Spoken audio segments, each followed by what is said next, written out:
friend. Fais-les d'abord pour le nom de l'Éternel. C'est pas pour que les gens t'acclament. Usifanye jambo watu wakupigie Parce que mkono. les mêmes mecs qui peuvent t'acclamer, ils peuvent aussi te jeter des pierres. Dieu a dit par son petit frère qu'il devait y avoir un accident. Dieu a révélé ça à son petit frère.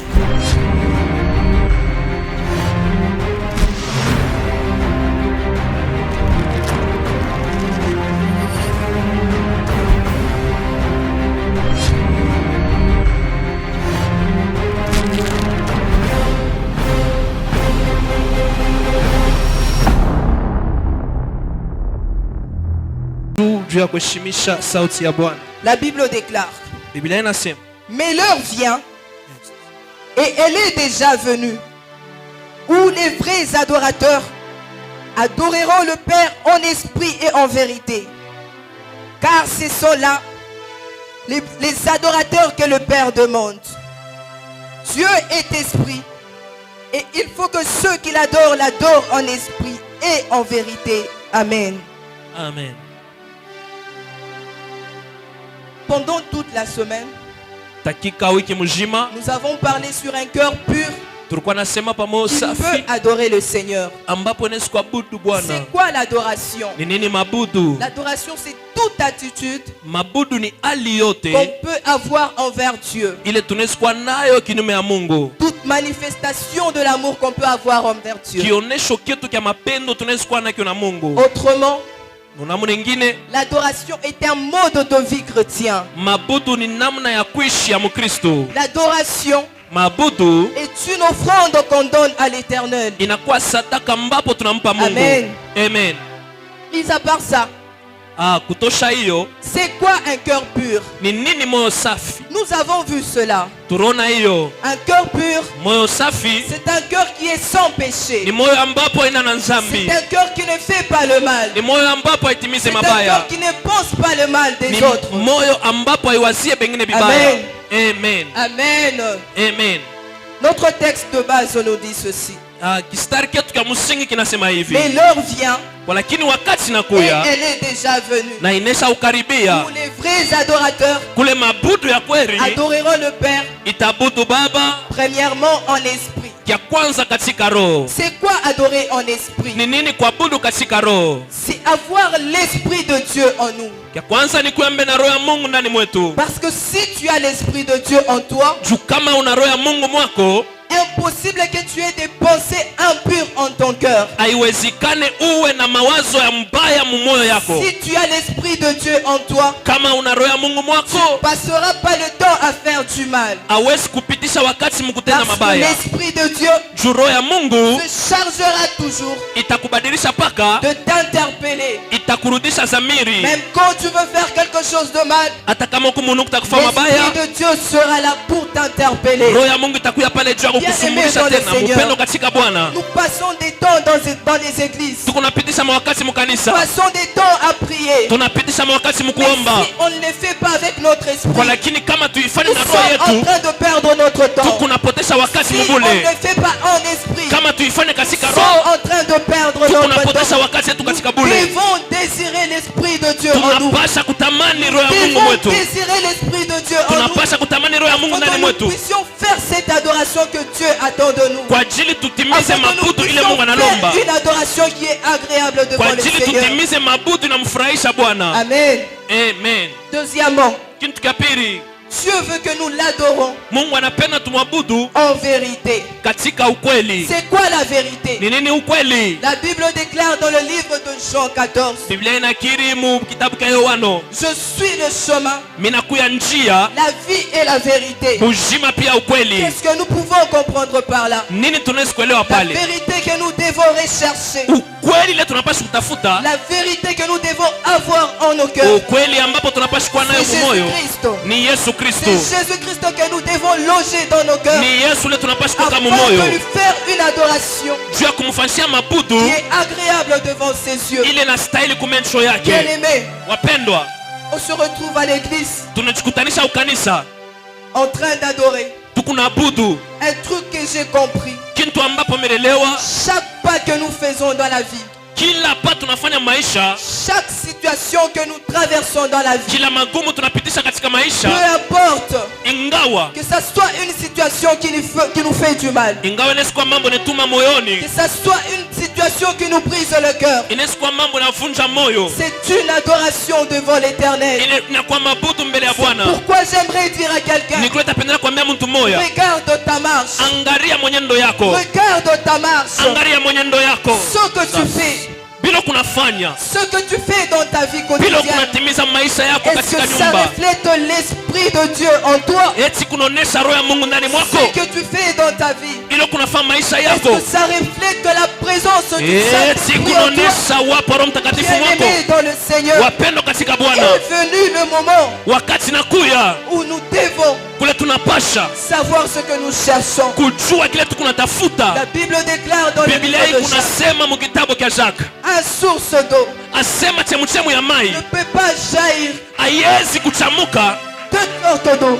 haiwezi kutosha maji mbili, Une eau qui est bonne maji ya safi et une eau qui est amère. kisha na maji ya buchungu. Bien-aimé dans le Seigneur, Wapendo katika Bwana, que se passe-t-il dans ton cœur? nini kunapitikana mu moyo Que se yako? passe-t-il dans cette source Nini que tu as? kunapitikana mu chemuchemu ya mai Bien-aimé kunayo? dans le Seigneur, Wapendo katika si Bwana, nous disons appartenir à le Seigneur, kama tunasema tunamwelekea nous devons Bwana, contrôler les cœurs. tunapasha kuangalia Nous moyo, devons contrôler nos cœurs. tunapasha kuangalia Faire moyo cette adoration que Dieu attend de nous. juu ya kufanya mabudu devons ya Mungu contrôler le anachunga. cœur. Tunapasha kuangalia Bien-aimé mioyo. dans le Seigneur, Wapendo tu katika ne peux Bwana, pas être aujourd'hui dans le monde hawezi kuwa leo katika et dunia, demain dans l'église, kesho kundani ya kanisa, être en train d'adorer kuya na unakuwa na et que budu cette adoration soit agréée na par Dieu. kuwazia kusema ile mabudu Mungu anaweza L'heure est kuifurahikia. déjà venue Wakati inaweza où kufika nous devons adorer kule tunapasha en kuabudu esprit et en vérité. katika roho, katika ukweli. Bien-aimé, Wapendwa, si ta marche, kama mwenendo yako tu fais tout le temps du mal autour de ukunafaa kila toi, wakati vibaya tu pembeni yako, penses les mal autour de toi, unawazia vibaya pembeni yako, passe également le temps dans la présence na de Dieu. unakuwa kupitisha wakati mwapo wa Mungu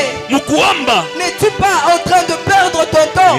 eti aupitishe wakati, N'es-tu pas ton temps? eti aupitishe wakati. Bien-aimé dans le Seigneur, Wapendwa katika le Bwana, temps est venu wakati où nafika nous devons à l'essentiel. kule tunapasha Le kurudia kwa temps lazima, est déjà arrivé. wakati inaweza kufika Nous devons revenir à kule l'essentiel. tunapasha kurudia kwa lazima. Nous avons reçu Christ. Tulipokea Kristo, Nous avons accepté de le suivre. tulichika Nous kumfuata, ne devons pas être hatuwezi kuya un pied dedans asema mukulu mwa ndani et un pied à l'extérieur. na mukulu mwa nje. Pourquoi je dis ça? Jua nini nasema On hivi? peut se retrouver dans l'église. Tunaweza kuwa katika Tu kanisani, es en train d'adorer. unakuwa kuna budu, Verse même des larmes. unafuisha na Est-ce machozi, que le frère qui est juste à côté de toi eti ule ndugu wa pembeni ne parle yako pas avec moi? ausumbulie naye, Qu'est-ce que tu fais? eti kunafanya Tu es nini? en train de perdre ton temps. Ukunapotesha wakati Bien-aimé mubule. dans le Seigneur, Wapendwa katika Bwana, chaque pas que tu fais, kila pa unafanya, chaque œuvre dans cette vie, kila tendo unafanya maisha c'est une adoration que tu fais au Père. inakuwa ni mabudu kunafanya Mais kwa on Mungu. demande-toi, Asa ujiulize, hier, qu'est-ce que tu as fait? sana ulifanya nini? Avant-hier, qu'est-ce que tu as fait? Juzi ulifanya nini? As-tu contrôlé ton cœur? Eti unaangalisha moyo yako, As-tu contrôlé les pensées de ton eti cœur? unaangalisha mawazo ya moyo Bien-aimé yako. dans le Seigneur, Wapendwa katika moi, Bwana, je préférerais rester à la maison. natamani kubakia Me nyumbani dire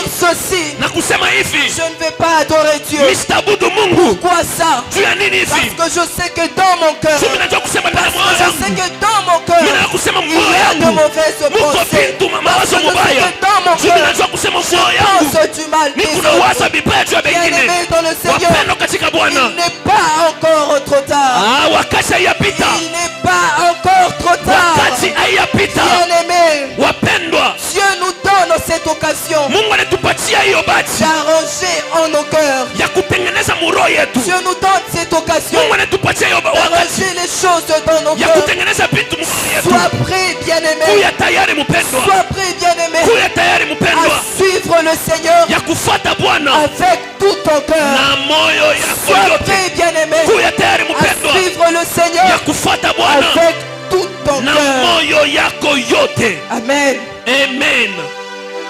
La Bible déclare Biblia inakiri dans le livre de Jean, mukitabu kya Yohano, adorer, wabudu ça veut dire donner tout son cœur à Dieu. inamaanisha kupeleka moyo yake yote kwa Mungu. Il arrive des situations dans nos vies Kunafika kama mambo ingine maisha qui nous empêchent de refléter le Christ que nous avons en nous. ile inatuzuiza kuonesha Kristo ile tuko naye ndani mwetu. Mais bien aimé, Lakini wapendwa, toi qui as reçu le Seigneur, wewe ulipokea Bwana, toi qui as reçu l'Esprit de Dieu, wewe ulipokea roho ya Mungu, est-ce que tu sais gérer ton cœur? tunaya kuchunguza Est-ce que kuchunga tu roho sais yako, gérer ton cœur? unaya kuchunga moyo yako Même quand on te fait du mal, hata wakati wanakutendea est-ce mabaya. que tu sais gérer ton cœur? Tunaya kutengeneza moyo yako Même quand tu es en manque. hata unakosa. Bien-aimé, Wapendwa, le chemin que nous avons choisi, njia ile tulichakula certes, il n'est pas facile. bya kweli haina wepesi. Il y aura des hauts et des bas. Kutakuwa bya yulu na bya Il chini. y aura des situations qui vont t'empêcher de servir. Takuya mambo yatakuzuiza Il y aura kumtumikia des Mungu. situations autour de toi Kutakuwa mambo qui pembeni feront yako à ce que ile tafaa kusema tu puisses te morfondre sur toi-même. upate kuriua we Mais moyo. où est la place de ce Jésus que tu as reçu? Kwa lakini wapi pe Où est nafasi la ile ya place Yesu de ce ilipokea? Jésus que tu as reçu? Wapi peko fasi ya Yesu Bien-aimé. ilipokea? Wapendwa, Jésus-Christ en nous, Yesu Kristo ndani c'est mwetu l'espérance de la inakuwa gloire. matumaini ya Jésus-Christ utukufu. en nous, Yesu ndani c'est mwetu l'espérance de la inakuwa gloire. matumaini ya Bien-aimé, utukufu. Wapendwa, avec un cœur impur, na moyo ya buchafu avec un cœur qui pense le mal, na moyo na waza mabaya avec un cœur avec beaucoup de péchés, na moyo inajaza na comment mazambi, est-ce que tu peux espérer namna kanaweza kutumainia atteindre la gloire? kufika kuutukufu? Comment est-ce que tu peux espérer Namna kanaweza kutumainia atteindre la gloire? kufika kuutukufu? Chers frères et sœurs, Wapendwa katika Bwana, est venu le moment wakati où mafika nous devons revenir à l'essentiel. tunapasha kurudia kwa Est lazima. venu le moment Wakati où nafika nous devons prendre des décisions kule tunapasha fermes. kuchukua mpango ya Bien-aimé, nguvu. Wapendwa, ça ne sera pas facile haitakuwa wepesi de contrôler ton cœur. ya kuangalia moyo yako, Avec le Seigneur lakini na Jésus-Christ, Bwana Yesu nous en sommes capables. tutakuwa na Avec le uwezaji. Seigneur Na Jésus-Christ, Bwana Yesu nous en sommes capables. tutakuwa na uwezaji. Bien-aimés, Wapendwa, nous devons être fiers de ce Jésus que nous portons tunapaswa à kuwa nous. na fieri na Yesu Nous devons tunabeba. être fiers de ce Jésus que nous Tunapaswa kuwa na portons à fieri nous. na ule Yesu kumndani mwetu, Afin de garder nos cœurs purs. juu ya kuchunga mamoyo Afin safi, de garder nos cœurs juu purs. ya kuchunga mamoyo safi. Comment est-ce qu'on peut nous comparer Namna kani banaweza à des kutulinganisha gens qui sont encore dans le na monde? bantu ambapo beku ndani ya dunia?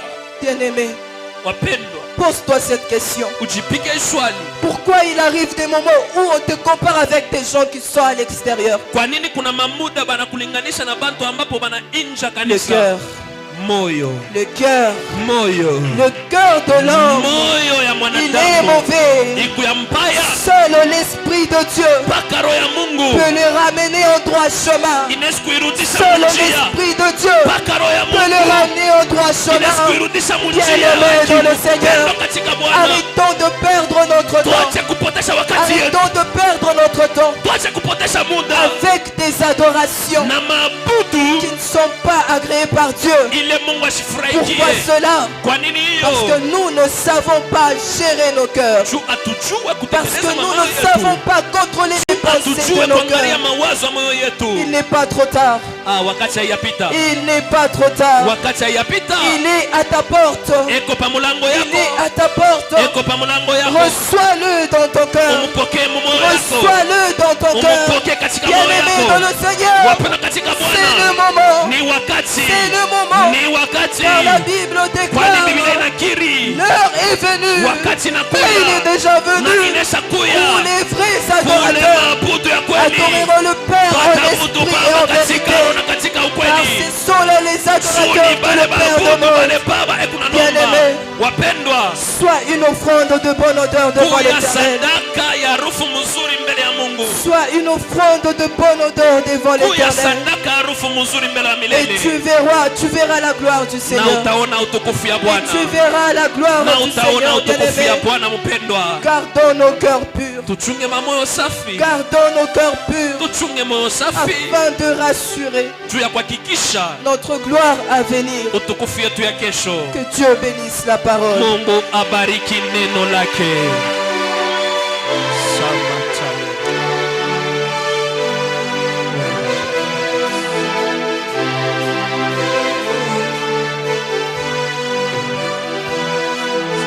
Nous acclamons fortement le roi de Pika rois. makofi kabisa juu ya mfalme wa wafalme.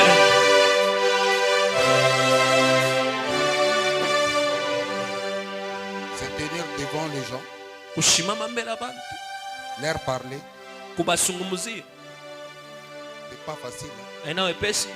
Sa première fois, Ni mara ya kwanza le dimanche comme ça, devant tout le monde. mjuma hivi mbele ya bantu boti, Et je sens vraiment qu'elle est en train de venir. nashikia kuseme kuna kuya. Que mon Dieu te bénisse. Amen. Alléluia. Amen. Ça me fait du bien. Ninifaa vizuri, Ça me fait du bien. ninifaa mzuri. Nous appelons le deuxième orateur. Tunalika mhubiri wa pili, Seth. yeye ni daktari Seth, Il parle très bien. anasemaka mzuri. Nous acclamons. Tunashangilia Nous Bwana. acclamons. Nous acclamons. Pika makofi juu ya Bwana.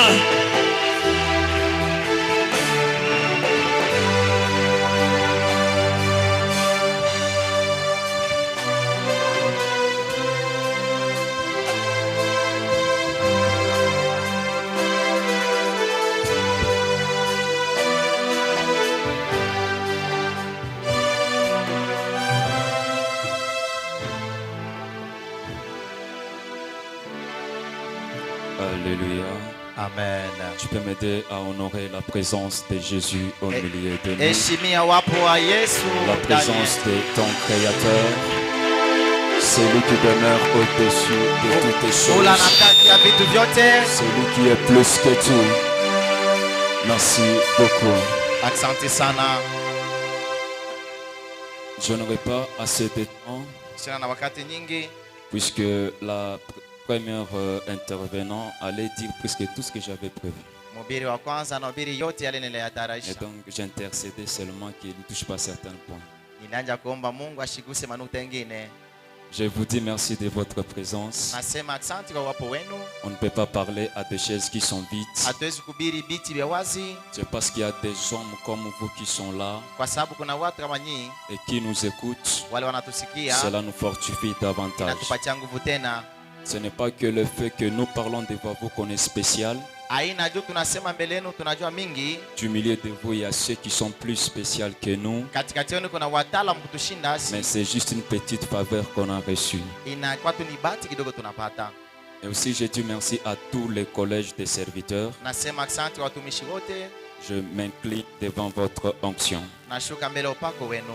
Avant de commencer le petit message, Mbele ya kuanza ujumbe, je te prie que tu puisses m'aider en particulier napenda unisaidie kwa upekee à honorer la présence d'un homme que j'aime. kwa kuheshimia mtu ule napenda, Cet homme qui nous donne une nourriture spirituelle. ule anatupatia chakula kiroho, Il est pour nous comme une mère. anakuwa kuta vile mama. Une mère nous donne ses mamelles. Ule mama anatuonyesha maziwa Et yake, avec lui, nous ferons des exploits. naye utafanya hii miujiza. Est-ce que tu Sasa peux m'aider à honorer l'onction du révérend pasteur Trésor? simama upike mikono Tu peux kwa m'aider à le faire pastere. plus que ça. C'est une grâce Ni particulière. neema ya upekee. Merci beaucoup, papa. Asante sana baba, Merci à toute l'assemblée. asante wa makutano yote. Ce matin, nous continuons avec le même thème. Tunaendelea na mada moja asubuhi ya leo. Plus rapidement, nous n'allons pas lire, je vais justement réciter. Hatutasoma, tutayasema kwa hivi. Nous sommes dans le livre de Jean chapitre 4, le verset 24. Tuko mkitabu kia Yohana sura ya 4 La mstari wa Bible est 12. en train de dire Biblia inasema que Dieu est esprit. Mungu ni roho. Il faut que ceux qui l'adorent Inabidi wale wanamwabudu l'adorent en esprit wamwabudu kukiroho et en vérité. na kwa ukweli.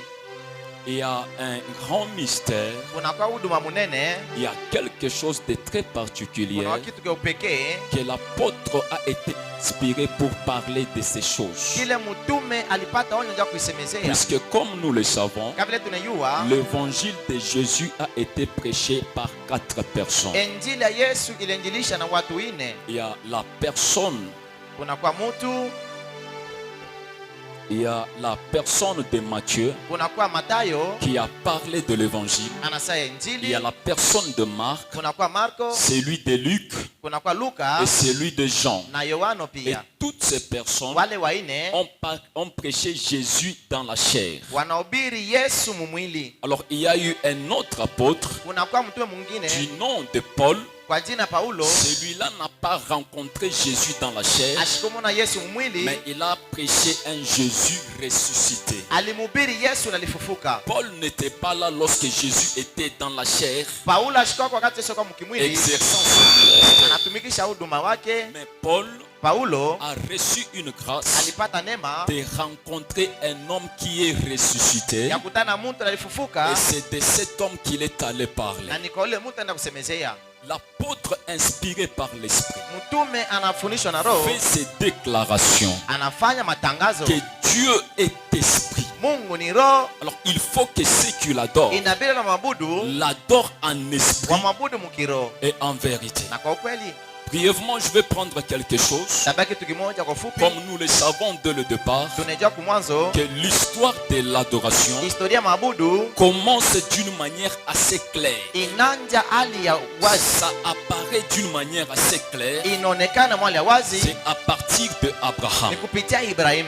Et là où Abraham vivait à l'époque, Kule Ibrahim alisha kwa il y zamani, avait ce qu'on appelait le polythéisme. kulikuwa banya kuita poetelisme. Le polythéisme, Poeteisme c'est une doctrine inakuwa ni ou asili, c'est une croyance inakuwa mabudu de plusieurs dieux. ya miungu mingi. Donc là où Abraham était, Kule Ibrahim alikuwa, il y avait cette croyance kulikuwa ile kabila de l'existence de beaucoup de dieux. ile ya miungu mingi. Et c'est dans cette doctrine qu'Abraham aussi était. Ni kwile mafundisho ya Ibrahimu na alikuwa. Alors Dieu va se révéler maintenant à Abraham Mungu anajifunia kwa Ibrahimu, et lui faire sortir de sa nation. anamutosha kuinchi Il yake, lui fait sortir de son pays. anamutosha kuinchi yake. Dieu va faire sortir Abraham de cette doctrine de plusieurs dieux Mungu anamutosha Ibrahimu kwile mafundisho ya et de Biblia mingi, l'amener dans ce qu'on appelle le monothéisme. anamupeleka kwa ile banaita monotheisme. Là, Abraham devait maintenant adorer un seul Dieu. Kule Ibrahimu ilibidi abudu Mungu mmoja. Le point de départ Mwanzo d'un adorateur ya mabudu se caractérise inaonekanishwa par la séparation. kuachana. Abraham ne pouvait pas devenir adorateur Ibrahimu ashokwa mwabudu aussi longtemps qu'il était encore dans ses fausses croyances. ingawa ina mabudu ya mubaya, Et donc il devait se séparer ilibidi achane afin d'aller maintenant adorer le véritable. kwenda kuabudu wa kweli. Tout enfant de Dieu, Mwana wote wa toute Mungu, adoration véritable mabudu yote ya kweli commence par un point de départ inanga na kisina, qui est la séparation du inakuwa monde. kuachana na dunia. Lorsqu'on parle d'adoration, Wakati anasema mabudu, en d'autres termes, mtamko wengine c'est un culte qu'un Laurent a une divinité. inakuwa ni ibada wanafanya kwa umilele. Adorer Dieu, Kuabudu Mungu c'est élever le nom de Dieu au-dessus de toutes ni choses. kunua jina Yesu juu ya vitu vyote. Adorer l'éternel, Kuabudu Mungu c'est élever son nom au-dessus de sa famille, ni kuinua jina ya Mungu, jina ya familia au-dessus de sa nation. juu ya nchi. Dans le livre de Genèse, Mukitabu kya au Mwanzo deuxième jour de la création, siku ya pili ya maumbile, Moïse nous parle de la séparation des eaux d'avec les eaux. Musa anatuambia machanisho ya maji ya juu na chini. Au départ, les eaux étaient ensemble. Kumwanzo maji ilikuwa pamoja. Et Dieu va venir Mungu anakuja pour séparer les eaux d'avec les eaux. juu ya kuiacha maji na Il maji, y a eu ce qu'on appelle les eaux d'en haut wanaita maji ya juu et les eaux d'en na bas. maji ya chini. L'étendue qui est restée entre les eaux d'en haut et les eaux d'en bas. Sehemu ilibaki katikati ya maji ya juu La na chini. Bible appelle de cela le premier ciel. Biblia inaita mbingu ya kwanza. C'est le ciel où nagent les oiseaux. Ni kule mbingu natembelea Là où mandege, nous voyons les avions qui volent. tunaona mandege na Là, luka. c'est le premier ciel. Inakuwa mbingu ya kwanza. Au-dessus des eaux d'en haut, Juu ya maji ya il juu y a un autre étendue. kunakuwa sehemu Il y ingine, a un autre ciel kunakuwa mbingu que ingine. la Bible appelle Biblia inaita le ciel des astres. inakuwa mbingu ya maambaji Là où il mengine. y a maintenant le soleil, Kule kunakuwa jua, là où il y a la lune et kunakuwa toutes ces choses. mwezi na vitu Les vingine. scientifiques appellent de cela les cosmos. Wanasayansi wanaita cosmos. Ceux qui ont beaucoup étudié connaissent déjà Wale plus que nous. walifunda wanajua kunishinda mimi. Au-dessus de ces cosmos, Juu ya cosmos il y a maintenant le troisième ciel. kunakuwa mbingu ya tatu. Là où l'apôtre Paul a visité une fois de son ministère. Kule Paulo alienda kutembea huduma Ce wake. troisième ciel, Ile mbingu ya tatu c'est là que c'est là que Lucifer, Njoo kule Lucifer lorsqu'il s'est rebellé, alifanya il a ugaidi, voulu monter pour élever son trône. alipenda kunyanyua enzi yake. La Bible appelle cela le ciel des anges. Biblia inaita mbingu ya C'est malaika. le ciel invisible. Inakuwa ni mbingu C'est le isionekane. ciel inaccessible à l'homme. Ni ile mtu asiwezi Et kuingia. c'est dans ce ciel-là Ni kuile mbingu que l'adoration a commencé. kulianza maabudu. L'adoration quitte maintenant ce ciel Maabudu inatoka ile mbingu et l'adoration descend sur la terre inashuka ulimwengu par la venue d'un homme kwa kuja kwa mtu mmoja qu'on appelle Jésus le Christ. panawita Yesu Kristo. Lorsqu'il a amené cette véritable adoration sur Kwa la maabudu terre, ya kweli, l'adoration maintenant maabudu sasa doit s'effectuer en esprit inaenda sasa mkiroho et en vérité. na kwa kweli. J'ai dit à une personne, Na salamu moya, l'adoration n'est pas un domaine de tout le monde. maabudu ena ya watu wote. C'est pourquoi l'apôtre Jean dit, Njoo pale mtume ceux anasema qui l'adorent, wale wanamwabudu, c'est qu'il y a ceux qui vont adorer wale wataabudu et il y a ceux qui ne vont pas na adorer. wale wataabudu. L'adoration, c'est un domaine particulier entre l'homme et Dieu. Maabudu inakuwa ni sehemu ya pekee kati ya mtu na Mungu. L'adoration n'a pas besoin des explications pour le faire. Maabudu yana mafasiro ya Mais kuifanya. l'adoration, c'est un domaine Maabudu inakuwa ni qui sehemu se développe au fil du temps inaendelesha wakati où l'homme va comprendre comment est-ce qu'il doit adorer son créateur. wakati mtu ataelewa namna ya kuabudu muumbaji Lorsqu'on wake. parle de l'adoration, Maabudu l'adoration n'est pas liée à une période de la vie. haina kuambatana na sehemu Mais maisha. l'adoration, c'est toute une vie. Maabudu ni maisha Tout ce mzima. que l'homme fait dans la vie, c'est une adoration. Yote mtu afanya maisha ni maabudu. Le fait de marcher, Namna ya c'est kutembea aussi une ni adoration. maabudu. Le fait seulement de parler, Ya kusema c'est aussi une ni adoration. maabudu. Le fait seulement d'acclamer, Ya kupika c'est mikono aussi une adoration. maabudu. Est-ce que quelqu'un peut donner une adoration juste Kuna mtu des atafanya acclamations maabudu ya à mikono l'honneur kwa heshima de ya celui qui Mungu. vit au-dessus de toutes Kwa les ule anaishi choses? juu ya vitu vyote.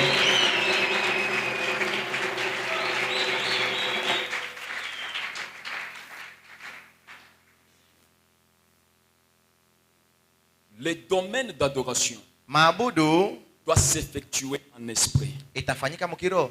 Tout homme créé à l'image de Dieu, Mtu yote anaombea mupicha ya selon Mungu. les Écritures, Kumaandiko cet homme est divisé en trois parties. ule mtu anakuwa na sehemu tatu. Sur l'homme, Kwa mtu il y a trois parties. kuna vitu vitatu. Il y a la partie qu'on appelle la chair, Kuna kwa sehemu wanaita il mwili, y a la partie qu'on appelle l'âme, kuna kuwa il nafsi, y a la partie qu'on appelle esprit. kuna ile wanaita roho. Au niveau de la chair, Kumwili c'est là qu'il y a les sensations, kuna kuwa kushikia, c'est là qu'il y a les désirs, kuna kuwa matamaa, c'est là qu'il y a le désir de la chair. kuna kuwa tamaa ya mwili. Toute chair a besoin de s'habiller. Mwili yote lazima kuvaa, Toute chair a besoin de mwili manger. yote lazima Là, kula. c'est au niveau de la Ni chair. kumwili. Au niveau de cette chair, Kui mwili il y a au moins 5 sens humains kuna kwa hali tano qui kwa mtu travaillent avec l'homme. inatumika na mtu. Mais l'adoration Lakini mabudu ne doit pas dépendre de la chair. haitaambatana na mwili, L'adoration Mabudu doit aller au-delà de la chair. itenda kupita mwili. Lorsqu'on monte au-delà de la chair, Kati unaenda mbali ya il y a mwili maintenant la dimension qu'on appelle l'âme. inakuwa hatua ya Et nafsi. il est écrit dans les Écritures Inaandikwa que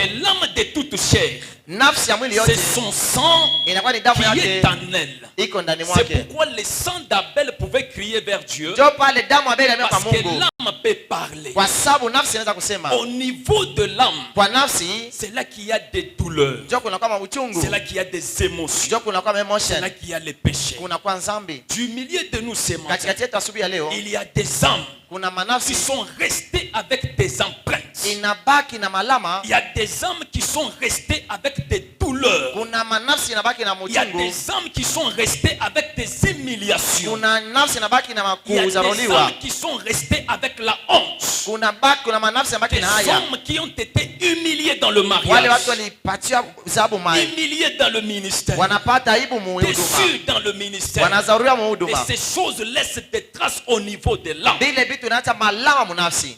Lorsque l'homme, Wakati son mtu adoration s'effectue au niveau de l'âme, maabudu yake anatumia kunafsi, cette adoration peut être influencée par les douleurs qui affectent l'âme. ile maabudu inaweza kusukuma na buchwe Du kwa na moyo. moment où l'homme veut monter en dimension, Wakati mtu atapanda il mkiroho, est retenu par les choses qui anabambwa font na les vitu douleurs au niveau de vinafaa son âme. uchungu kunafsi C'est yake. ce matin, Asubuhi ya leo comme un serviteur, sasa vile mtumishi je parle à une personne nasema na mtu que tous les douleurs, machungu toutes yote, les déceptions, kuzaruriwa toutes kote, les critiques, mabaya sont restés gravés à ton âme, inabaki kunafsi yako. que le Dieu de cette église Mungu wa kanisa efface la honte de ta vie, aizimishe haya maisha yako, efface la honte de ton ministère. aizimishe haya, Et malgré les critiques, ingawa kusemewa que tu montes davantage. upande tena juu. Mais l'adoration Mabudu ne doit pas aussi dépendre de l'âme. haitambatana mpaka na nafsi. L'adoration doit aller au-delà de l'âme. Mabudu itenda kupita nafsi, Au-delà de l'âme, mbali na c'est nafsi là qu'il y a maintenant le domaine de l'esprit. njo kuna kwasa hali ya kiroho. Et l'esprit de toute personne, Roho ya kila mtu c'est le souffle que Dieu a placé en lui. ni pumuzi Mungu aliweka C'est ndani ce que mwake. Job chapitre 32, le verset 8 nous Ayubu relate. anasema En réalité, dans l'homme, c'est l'esprit, kwa ukweli mwa mtu ni roho, le souffle du Tout-Puissant. pumuzi ya Au milele. niveau de l'esprit de l'homme, Mu roho ya mtu c'est là qu'il y a l'intelligence, kunakuwa akili, c'est là qu'il y a la sagesse, kunakuwa hekima, c'est là qu'il y a les pensées. kunakuwa mawazo. L'intelligence, c'est une capacité que Dieu donne à l'homme pour raisonner, Akili inakuwa ni uwezo Mungu anapatia mtu wa une kuwaza capacité que Dieu donne à l'homme pour se développer. juu ya mtu kuendelea. La sagesse, c'est la maîtrise de soi. Hekima inakuwa ni kujichunga C'est mwenyewe, une capacité que Dieu donne à l'homme afin de gérer les ni problèmes uwezo Mungu anapatia mtu wa et kujua de mambo décanter les problèmes. na kuleta majibu. Tout homme créé à l'image Mtu atanaombea kwa a picha, ses capacités. ana nguvu yake. Les animaux sont intelligents, Manyama na akili tel que l'homme aussi est vile intelligent. mtu ana akili, Cependant, les animaux ne sont pas sages. lakini wanyama wana wa Ce qui met la différence kile leko tofauti. entre un homme adulte Mtu et mkubwa un bébé, na mtoto c'est au niveau de la sagesse. inakuwa ni hekima. Les bébés sont intelligents, Wana wana akili, ils s'adaptent. wanapamba, Cependant, ils ne sont pas sages. lakini wana wa Alors, hekima. l'adoration de Mabudu l'homme ya mtu envers le na Créateur kwa Mungu doit se passer au niveau de l'esprit. itataka kukiroho. Dans le monde des esprits, Mulimwengu wa kiroho on entend d'une autre manière. tunasikia namna nyingine, Dans le monde des esprits, mudunia on kiroho voit d'une autre manière. tunaona namna nyingine. Tout le monde pouvait voir que Jésus était le fils de Marie. Wote wataona Yesu kama mwana wa Mais la Maria. femme à la perte de sang Ule mwanamke voyait akupata que damu Jésus était un médecin qui devait le guérir. alimwona Yesu alikuwa daktari kumtunza. Pendant que tout le monde Wakati wote voyait que Jésus étant fils de Joseph, wanamwona mwana Yusufu, Jean le Baptiste Yohana voyait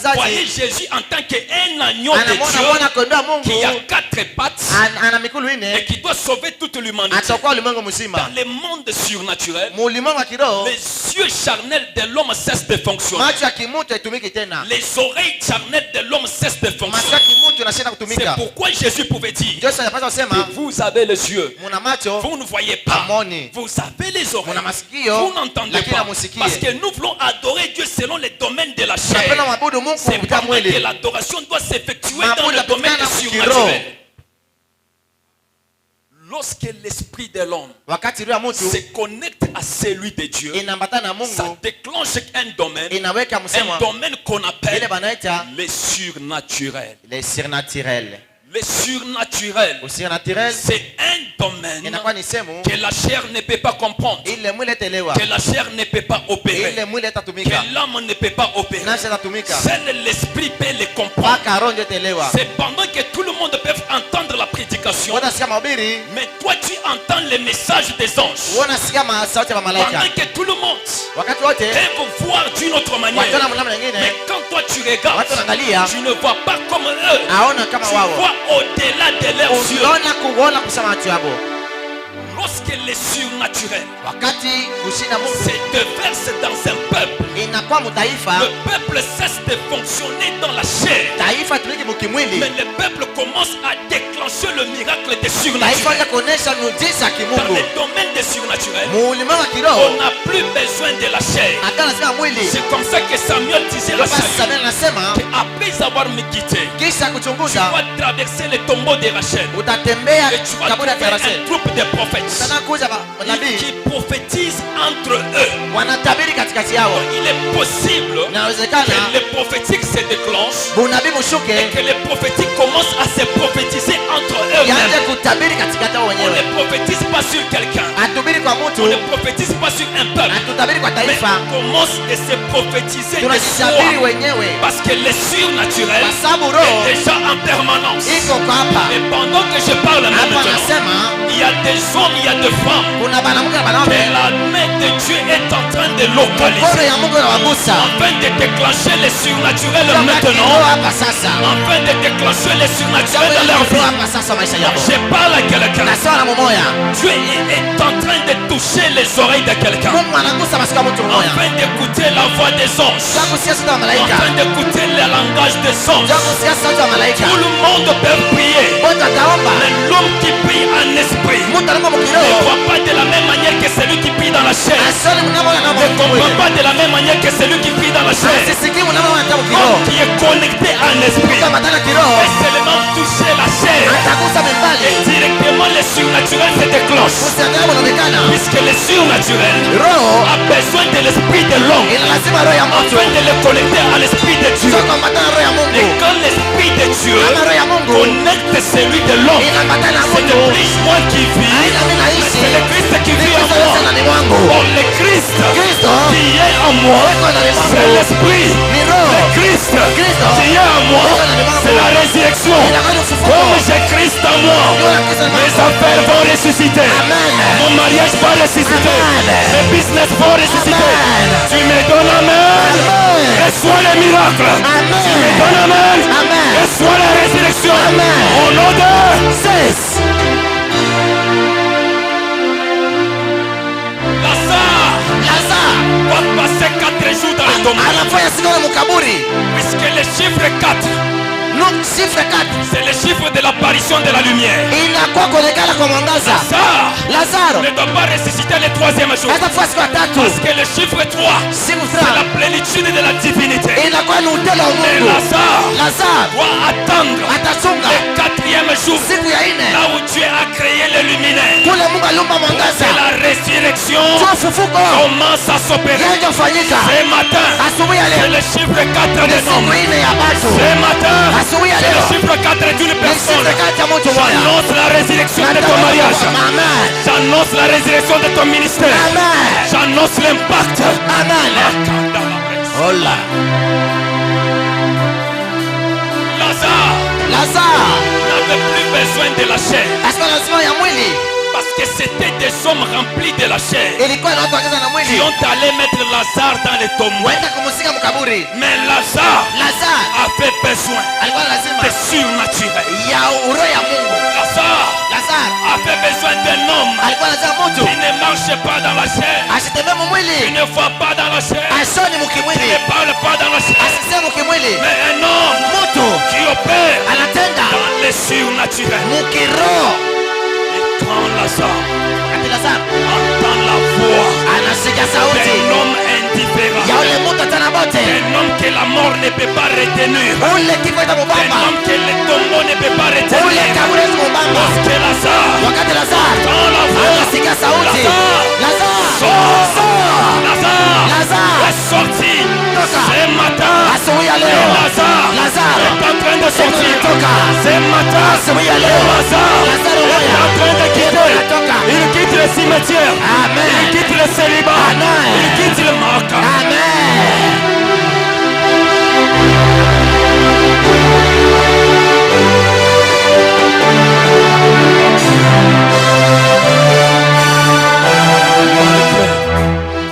Les déceptions que tu as reçues dans ton ministère. Tu peux élever tes deux mains en l'air s'il te plaît. nyangula mikono yako juu mikono mbili yote juu Malgré les échecs, inga kushinda malgré les douleurs inga buchungu qui ont affecté ton ministère, inagusa huduma qui ont affecté ton fiançailles. inagusa uchumba wako Un homme est venu, il t'a mtu commencé. anakuya asubuhi ya leo Il est parti. anaenda Les divorces vont venir. anakuya Les enfants vont mourir. watoto watakufa La famille te rejette.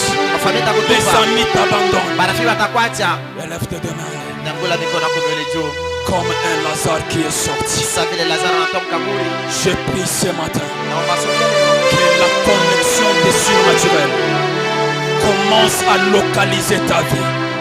Là où tu as rencontré les échecs, seulement là-bas qu'on témoigne que ton Dieu est vivant. Là où on a parlé de mal de toi dans la famille, là où les hommes t'ont abandonné, là où les hommes t'ont rejeté, comme Lazare qui sort, je parle à ton âme remplie de douleur.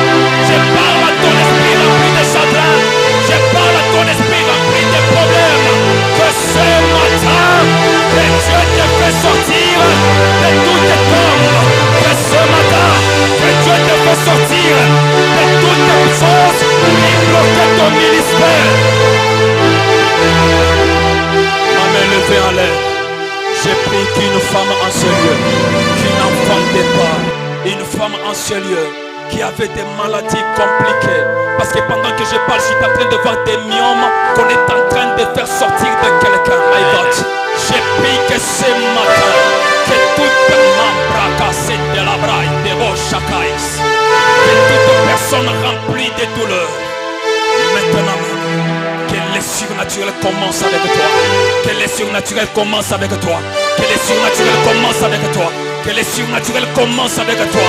Que le surnaturel t'accompagne au mariage, t'accompagne à la maison, t'accompagne au travail, t'accompagne dans les voyages, t'accompagne tout au long de ton ministère.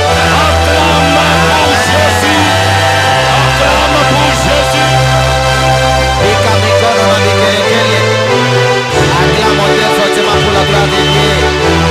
Acclamons très fortement. Acclame, acclame, acclame, acclame, acclame.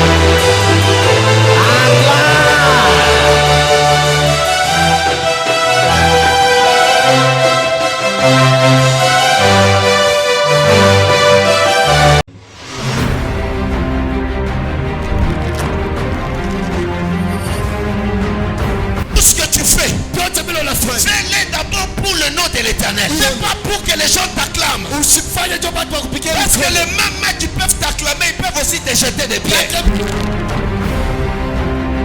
Dieu a dit par son petit frère qu'il devait y avoir un accident. Dieu a révélé ça à son petit frère.